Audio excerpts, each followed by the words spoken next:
प्रधानमंत्री ने कहा है कि ऊर्जा क्षेत्र में भारत रूस की साझेदारी विश्व के ऊर्जा बाजारों में स्थिरता लाने में मदद कर सकती है।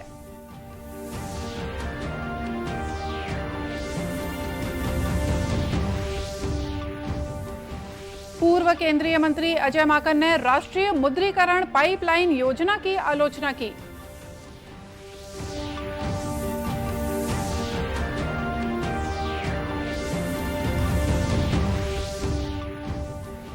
राज्य में निवेश को बढ़ावा देने के लिए नवा रायपुर में ग्लोबल इन्वेस्टर्स मीट 2022 का आयोजन किया जाएगा। मुख्यमंत्री ने कहा, राज्य में निवेश की अपार संभावनाएं।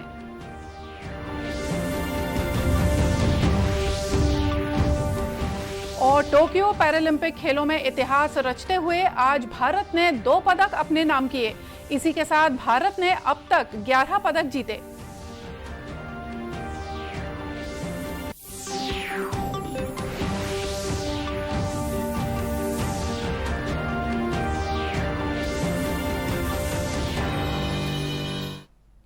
नमस्कार, आप देख रहे हैं दूरदर्शन समाचार। मैं हूं मोनिका शर्मा और आइए अब देखते हैं समाचार विस्तार से।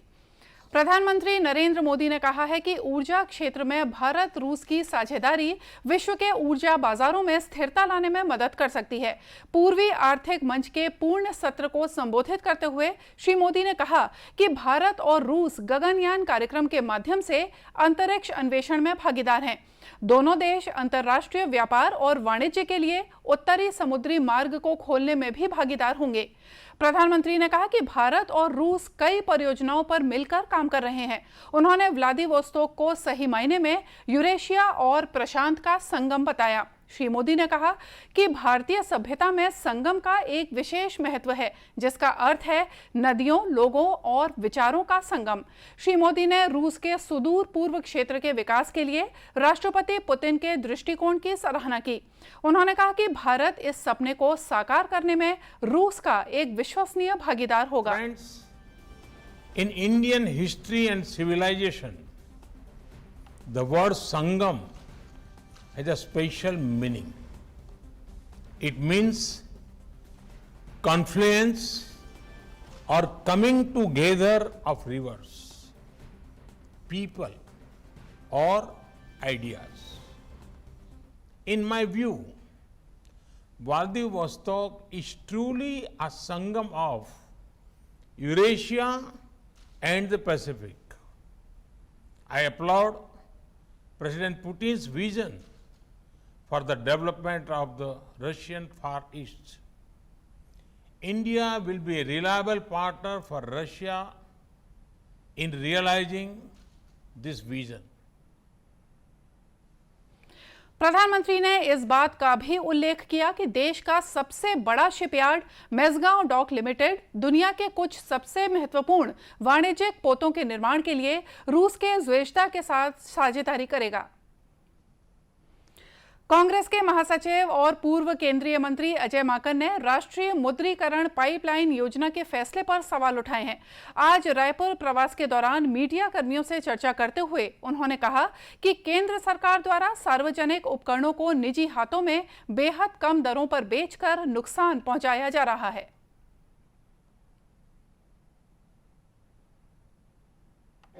सरकार को बहुत बड़ा नुकसान है। रिप्लेसमेंट कॉस्ट, ये जो हम लोग बेच रहे हैं, इसका रिप्लेसमेंट कॉस्ट ह्यूज है। मतलब अगर आज हम वापस वो सड़कें बनाना चाहें, वापस वो पाइपलाइन, वापस वो बनाना चाहें जो हम बेच रहे हैं, तो कई गुना ज्यादा पैसा खर्च होगा। तो सरकार को हर तरीके से इस काम से साधारण जनता को नुकसान होने वाला है। श्री माकन ने सरकारी परिसंपत्तियों के निजी हाथों में सौंपे जाने से मौजूदा कर्मचारियों के हितों पर भी चिंता जताई। पत्रकार वार्ता में मुख्यमंत्री भूपेश बघेल भी मौजूद थे। राज्य में निवेश को बढ़ावा देने के लिए नवा रायपुर में ग्लोबल इन्वेस्टर्स मीट 2022 का आयोजन किया जाएगा। इन्वेस्टगढ़ छत्तीसगढ़ नाम से होने वाला यह कार्यक्रम अगले साल 27 जनवरी से 1 फरवरी तक होगा। मुख्यमंत्री भूपेश बघेल ने आज रायपुर स्थित अपने निवास कार्यालय में आयोजित इन्वेस्टगढ़ छत्तीसगढ़ परियोजना के उद्घाटन समारोह में इसकी औपचारिक घोषणा की। उन्होंने इस अवसर पर इन्वेस्टगढ़ छत्तीसगढ़ का प्रतीक चिन्ह और वेबसाइट का शुभारंभ भी किया। इस मौके पर कार्यक्रम को संबोधित करते हुए मुख्यमंत्री ने कहा कि छत्तीसगढ़ में औद्योगिक विकास और पूंजी निवेश की अपार संभावनाएं हैं। राज्य सरकार ने उद्योग हितैषी नई औद्योगिक नीति तैयार की है। राज्य में अधिक से अधिक निवेश आकर्षित करने के लिए आवंटित भूमि की दरों में 30% और लीज रेंट की दरों में 1% की कमी करने के साथ औद्योगिक भूमि को फ्री होल्ड और आंशिक हस्तांतरण की प्रक्रिया को सरल किया गया है। उन्होंने कहा कि उद्योगों के लिए सिंगल विंडो स्थापित करने के साथ अनेक रियायतें और विशेष पैकेज और परिवहन अनुदान की सुविधा देने जैसे कदम उठाए गए हैं। मुख्यमंत्री ने छत्तीसगढ़ में निवेश के फायदों की जानकारी देते हुए कहा कि राज्य शासन की ओर से दिए जा रहे प्रोत्साहन के साथ अच्छी परिवहन प्रणाली, बढ़िया कानून व्यवस्था, भरपूर पानी, देश के प्रमुख बाजारों तक आसान पहुंच, कम उत्पादन लागत जैसे बहुत से लाभ उद्योगों को मिलते हैं। उन्होंने कहा कि कोरोना संकट के बावजूद छत्तीसगढ़ में अर्थव्यवस्था गतिशील बनी रही। कृषि जैसे अनेक महत्वपूर्ण काम रुकने नहीं दिए गए। श्री बघेल ने कहा कि ग्लोबल इन्वेस्टर्स मीट के दौरान राज्य सरकार द्वारा स्थानीय कंपनियों और उद्योगों के लिए गो ग्लोबल की पहल की जाएगी, ताकि स्थानीय उद्योगपति भी वैश्विक स्तर पर अपने व्यवसाय का प्रसार कर सकें। देश में राष्ट्रीय कोविड टीकाकरण अभियान के तहत अब तक 67 करोड़ 9 लाख से ज्यादा कोविड रोधी टीके लगाए जा चुके हैं। पिछले 24 घंटों के दौरान 74,84,000 से ज्यादा कोविड टीके लगाए गए और 45,000 से ज्यादा नए कोविड मरीजों की पुष्टि हुई है। वहीं 34,000 से ज्यादा लोग इस संक्रमण से स्वस्थ हुए हैं। इस दौरान 366 कोविड मरीजों की मृत्यु हुई है। अब तक 3 करोड़ 20 लाख से ज्यादा लोग कोविड संक्रमण से ठीक हो चुके हैं। केंद्रीय स्वास्थ्य मंत्रालय ने कहा है कि कोविड से स्वस्थ होने की दर 97.45% तक पहुंच गई है। छत्तीसगढ़ में भी कोरोना मरीजों के तेजी से स्वस्थ होने और हर दिन कम मरीज मिलने की वजह से कोरोना के सक्रिय मामलों में लगातार गिरावट आ रही है।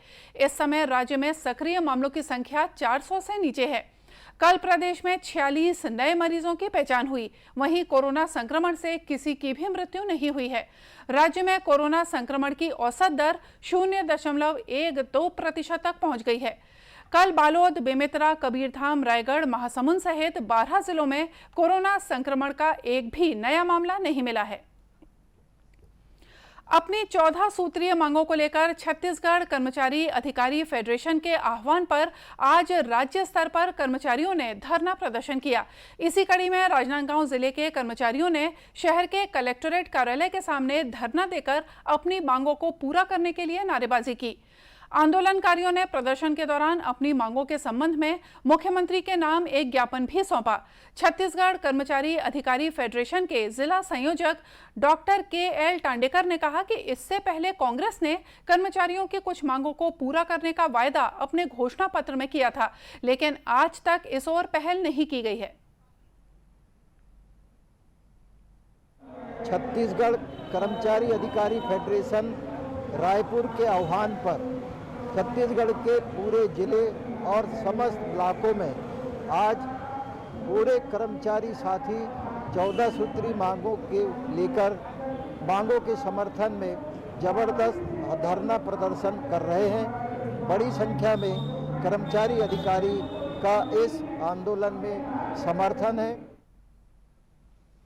फेडरेशन के पदाधिकारियों ने बताया कि विभिन्न मांगों को लेकर चरणबद्ध तरीके से आंदोलन किया जा रहा है। उन्होंने कहा कि मांगे पूरी होने तक आंदोलन का क्रम जारी रहेगा।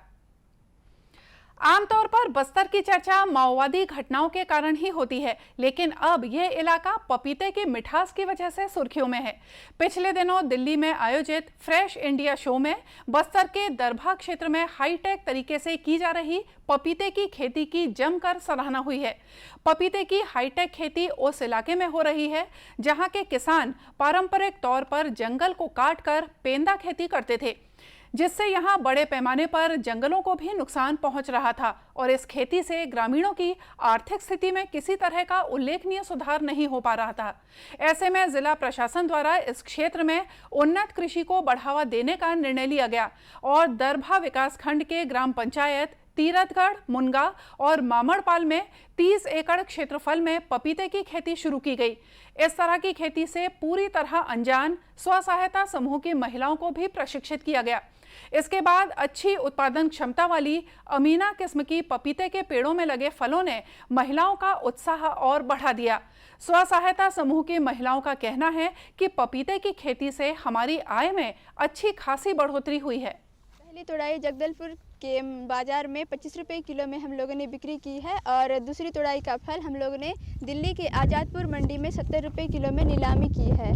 और हम अभी तक हम लोग बेचे हैं 45 टन 6 कुंटल 35 किलो। तब से हम लोगों को ज़मीन 10 एकड़ ज़मीन 10 साल के लिए कर दिए गए हैं और ना ऑटो मिशन, तड़िक चालक, बेदर स्टेशन, ये सब सरकार के द्वारा मिला गया है। उद्यानिकी विभाग के उप संचालक अजय सिंह कुशवाहा ने बताया कि पपीते की खेती के लिए बुनियादी अधोसंरचना की व्यवस्था जिला प्रशासन द्वारा की गई है।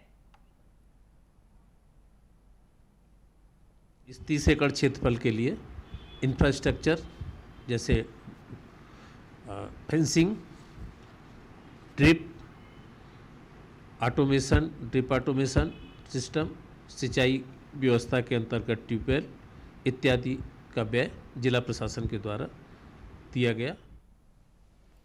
जगदलपुर के जिला कलेक्टर रजत बंसल ने बताया कि दिल्ली में फ्रेश इंडिया मार्ट में बस्तर के पपीते को काफी पसंद किया गया और आने वाले समय में ये रोजगार का बहुत अच्छा साधन साबित होगा।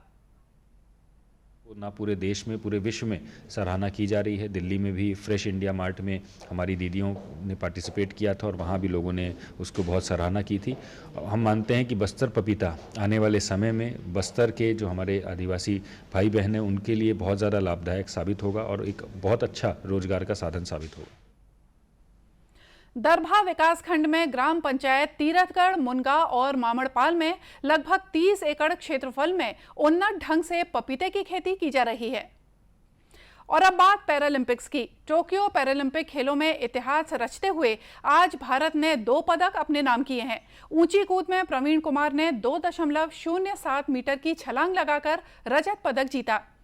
उन्होंने कहा कि जीत के बहुत अच्छा लग रहा है और मैं थैंक यू अपने कोच को बोलना चाहूँगा जिन्होंने मुझे अब तक बहुत सपोर्ट किया है।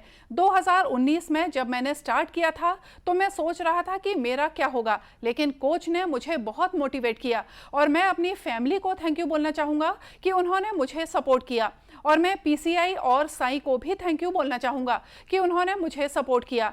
वहीं निशानेबाजी में 50 मीटर एयर राइफल स्पर्धा में अवनी लेखरा ने कांस्य पदक अपने नाम किया। इसके साथ ही भारत ने अब तक 2 स्वर्ण, 5 रजत और 4 कांस्य सहित कुल 11 पदक जीत लिए हैं।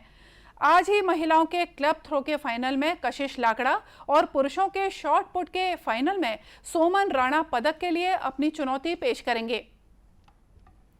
इससे पहले बैडमिंटन में पुरुषों के सिंगल्स में सुहास यथिराज, तरुण और मनोज सरकार ने अपने अपने मुकाबले जीतकर शानदार शुरुआत की। वहीं मिक्स डबल्स में पलक कोहली और प्रमोद भगत की जोड़ी ने भी अपना मुकाबला जीता। तैराकी में पुरुषों की 50 मीटर बटरफ्लाई स्पर्धा में सुयश जाधव और निरंजन मुकंदन ने फाइनल में जगह बना ली है। तीरंदाजी में पुरुषों की व्यक्तिगत रिकर्व ओपन स्पर्धा में हरविंदर सिंह और विवेक चिकारा क्वार्टर फाइनल में पहुंच गए हैं, जबकि प्राची यादव महिलाओं की कैनो स्प्रिंट स्पर्धा के फाइनल में 8वें स्थान पर रही हैं।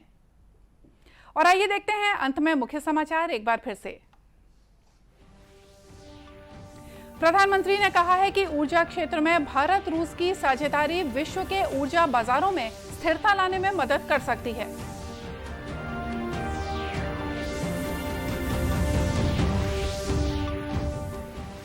पूर्व केंद्रीय मंत्री अजय माकन ने राष्ट्रीय मुद्रीकरण पाइपलाइन योजना की आलोचना की।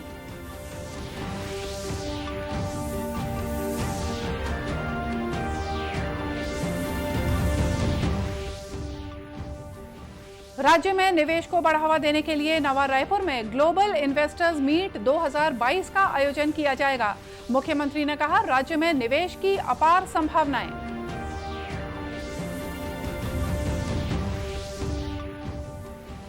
और टोक्यो पैरालंपिक खेलों में इतिहास रचते हुए आज भारत ने 2 पदक अपने नाम किए। इसी के साथ भारत ने अब तक 11 पदक जीते। और इसी के साथ ये समाचार बुलेटिन यही समाप्त हुआ। नमस्कार।